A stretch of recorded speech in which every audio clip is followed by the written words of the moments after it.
Salut tout le monde. Alors tout d'abord, j'espère que vous allez bien, que vous passez un magnifique été.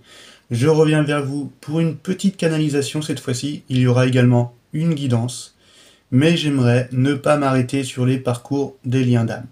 Je m'étais promis déjà de ne pas refaire de guidance sur les flammes jumelles, car à mon sens mes vidéos précédentes retracent un peu sur les grandes lignes tout le processus de ce lien, et surtout que je n'avais pas envie d'alimenter de l'attente auprès de la polarité féminine, qui elle est arrivée à la fin d'un parcours, a lâché prise totalement sur le lien, et donc est en quelque sorte aujourd'hui dans des énergies d'abondance.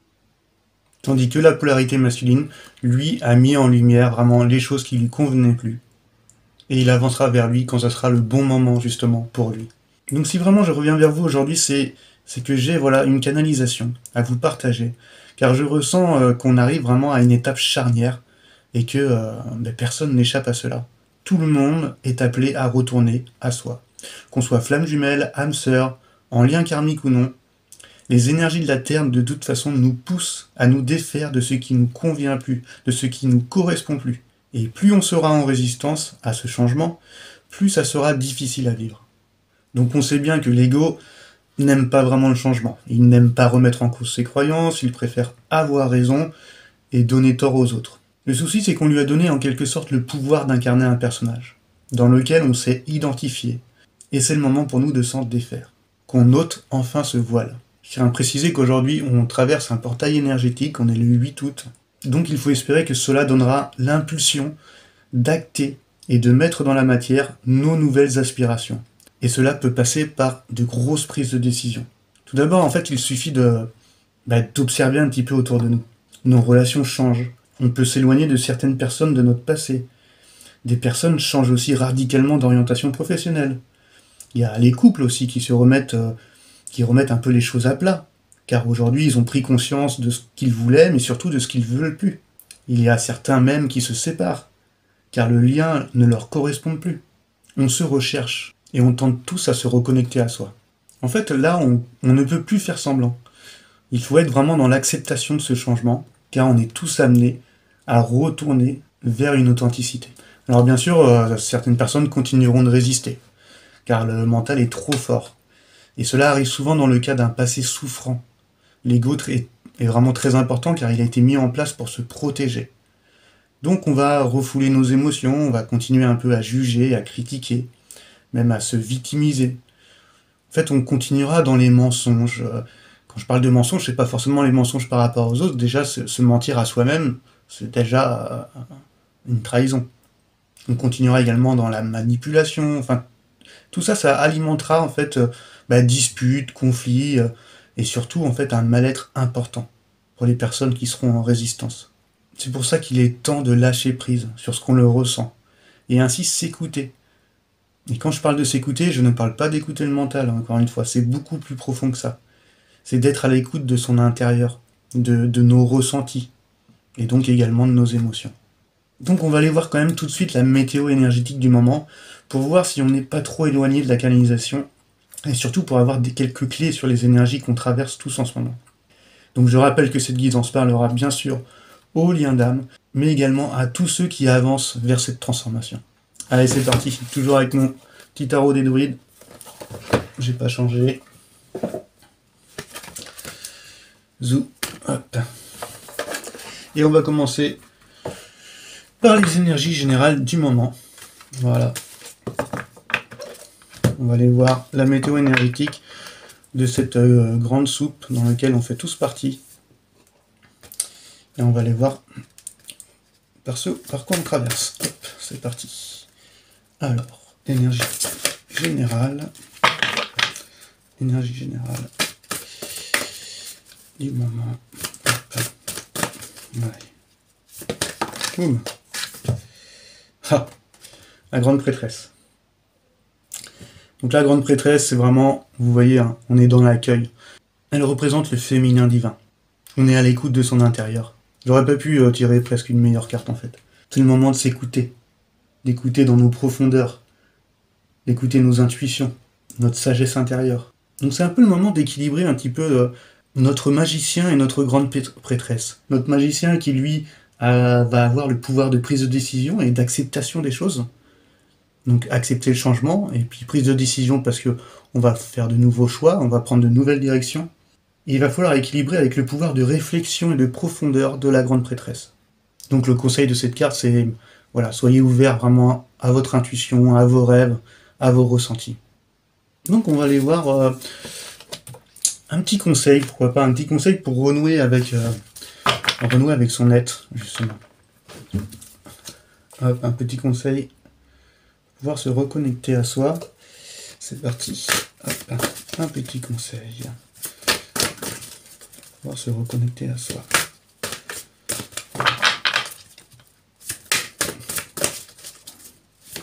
Boum. C'est hallucinant comment ça saute. Hein. Ah. Ok. Bon, c'est bien ce qui me... Alors, déjà, on a la dame. Ok. Donc la dame, c'est quoi? Elle vibre l'abondance. On voit bien, elle est enceinte, il y a la nature, elle a une corbeille de fruits.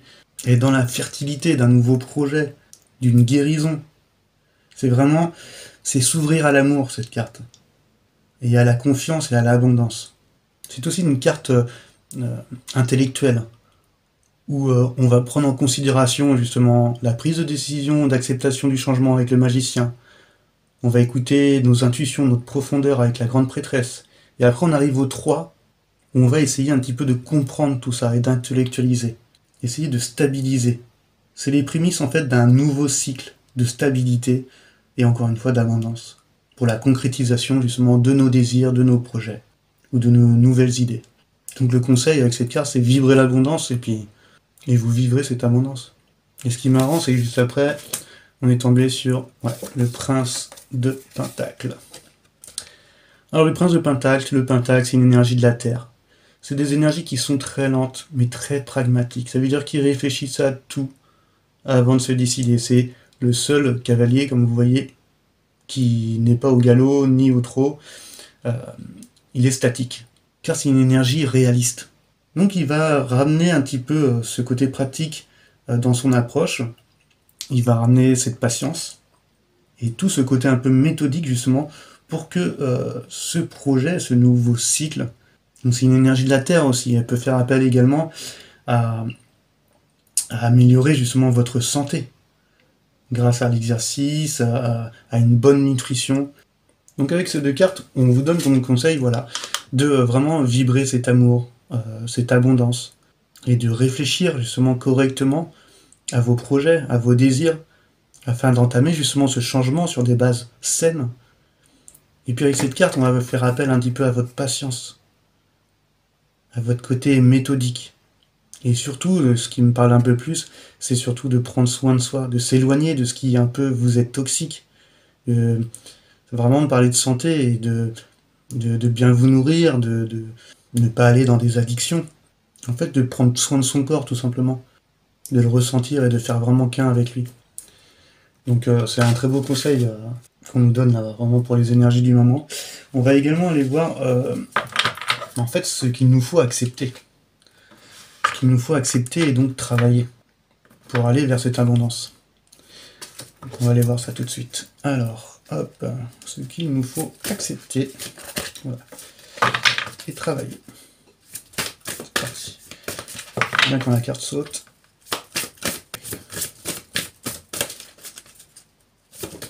Boum. Bon, voilà. On a la carte de Cérinos. C'est le diable. Alors le diable, c'est pas forcément une mauvaise carte. Le diable appelle en fait à vos désirs les plus profonds. Et peut même vous appeler justement à les écouter.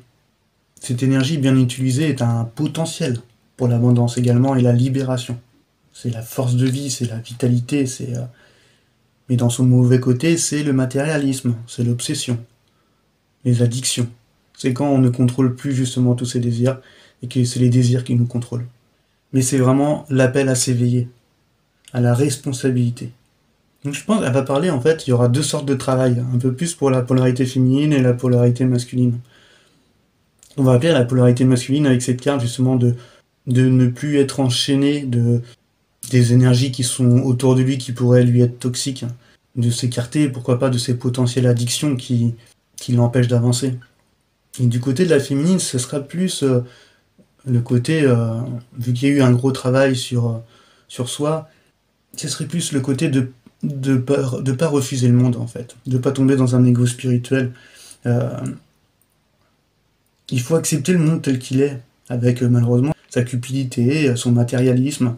Même si c'est des valeurs qui ne nous intéressent plus, il ne faut pas s'empêcher d'aller vers ses désirs et de les écouter, car ça nous libérera également. Il faut savoir en fait satisfaire ses aspirations matérielles, tout comme ses aspirations spirituelles. Donc pour les deux, de toute façon, et pour tout le monde qui sont dans ce processus de transformation, c'est le moment d'accepter la responsabilité de votre propre vie et de la manière dont vous la vivez. Donc, très beau conseil pour ce qu'il nous faut vraiment accepter et travailler.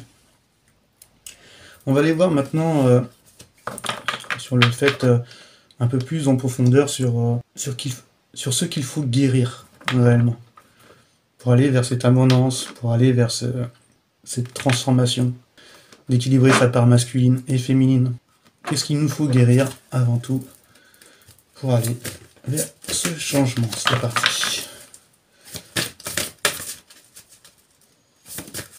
Bon, et ben, le 5 de Pentacle. Qu'est-ce qu'il faut guérir? C'est marrant quand même. Je vais la mettre là. Quand je la vois comme ça me fait...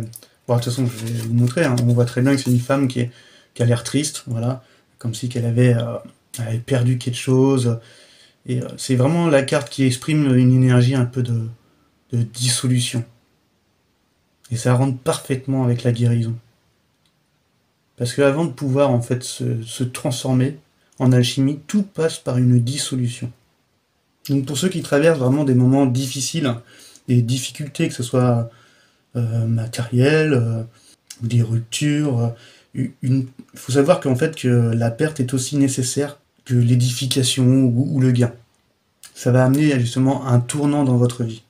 Dans le cadre d'une relation, c'est une énergie aussi en sens inversé, un petit peu de possible réconciliation. Ça montre qu'après ces moments difficiles, ça va être le moment d'essayer de fonder une meilleure relation sur un terrain plus solide, plus fertile. Donc il va falloir guérir pour certains de cette tristesse, de ce sentiment de perte, d'abandon. Car c'est cette situation qui vous a permis aujourd'hui de mettre la lumière sur les choses et justement de donner l'impulsion, le potentiel à la reconstruction derrière. Donc il va falloir, voilà, c'est le conseil, il va falloir guérir un petit peu de ce chagrin intérieur. Et on va aller voir également donc l'évolution possible, vraiment si on est à l'écoute de notre âme, vers quelle évolution possible, vers quoi on peut aller. On va aller voir vers quoi on tend. Hop. Ouf. Alors, hop. Il y a la carte de la mort. Donc bien sûr c'est une mort métaphysique, hein, c'est pas une mort réelle. On voit en plus que derrière il y a le soleil qui se lève. Alors c'est ça, c'est se débarrasser de l'ancien pour dégager la voie au nouveau. C'est se préparer à la transformation. Donc c'est une énergie vraiment d'initiation vers plus d'authenticité, on est vraiment dans la canalisation. C'est la transformation, mais cela implique une expérience de mort, voilà. Suivi par vraiment cette expérience par la suite de renaissance. Donc ces cartes montrent que nous devons souvent abandonner nos anciennes manières de penser, de ressentir ou de nous comporter, afin de pouvoir nous ouvrir de nouveau à la vie. Et ça, l'ego, il aime pas trop ça. C'est un peu la mort de ce personnage qu'on a créé. Donc ça nous montre vraiment que l'obsolète, aujourd'hui pour nous, et l'inutile, doivent mourir. Et ce qui est nouveau doit s'ouvrir et doit s'épanouir. Donc magnifique évolution hein, pour les énergies du moment, pour ceux qui entameraient cette transformation. On va aller voir aussi également, pour voir si vraiment on continue bien dans la canalisation, les difficultés en fait qu'on pourrait traverser si on est dans la résistance justement à tout ça. On va aller voir ça. Alors quelles sont les difficultés dont on pourrait faire face si nous sommes dans la résistance à cette transformation. Bon, il y a 2 cartes. Bon, 9 d'épée. Bon, bah, la carte parle d'elle-même, hein. On se fait du mal, on est dans des énergies d'angoisse, de cruauté mentale, parce que on n'écoute pas notre intérieur. Les épées, c'est tout ce qui est intellect, mental, qui vient de la tête, hein. On est dans des énergies de souffrance. C'est une carte qui évoque, par exemple, quand une relation prend fin. C'est un deuil, c'est une séparation. Alors bien sûr que cette période s'achèvera naturellement de toute façon, mais il faudra forcément rentrer par la suite dans une phase nouvelle. Donc si on est en résistance à ce qu'on ressent, à nos émotions, et au fait de remettre en cause nos croyances, nos idées, et aller vers ce changement, ben on ressentira vraiment un état de mal-être, et ce sera beaucoup plus compliqué à vivre. Et il y avait donc également une deuxième carte. Et là c'est le 2 de pentacle. Voilà. Donc c'est pour ceux un petit peu qui vont être dans les énergies un peu de résistance, ça nous montre que c'est la dualité. On essaye de jongler entre des choses, tu vois.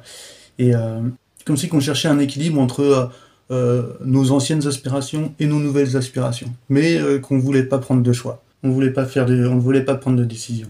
Donc c'est jongler avec plusieurs facteurs un petit peu de votre vie, sans pour autant prendre de décision. Et ce qui amènera bien sûr à un mal-être, hein, avec le 9 d'épée, à une certaine souffrance.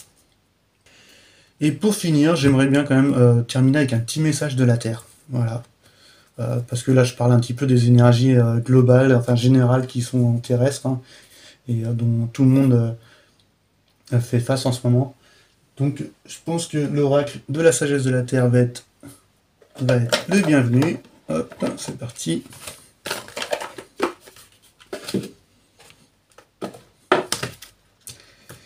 Et on va aller voir tout de suite ce que les énergies de la Terre ont à nous dire. C'est parti. Allez, un petit message de la sagesse de la Terre. Allez, c'est parti.